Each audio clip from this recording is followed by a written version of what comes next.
I am the tofu golem. Please enjoy the video. You start by selecting the track you want to shape.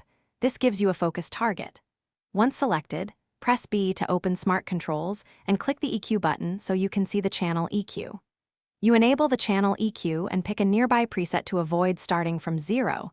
This saves time and gives a reference curve.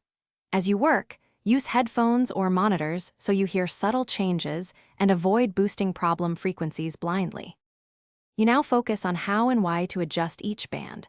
Solo the track and toggle bypass to judge impact. Begin with a narrow cue to sweep for offending tones, reducing gain when you find a harsh frequency. This cleans without overprocessing.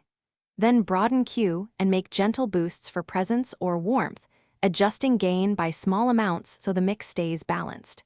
Make sure to check the track in context with other instruments as you go, because soloed fixes can break the full mix.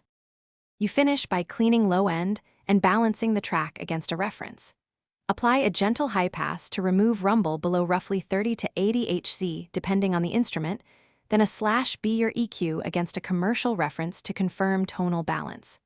Once done, lower or increase the overall gain so levels match the mix.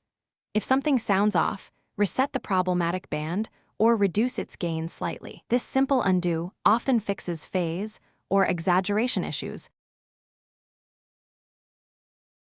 Thanks for watching. Consider subscribing if we helped you today.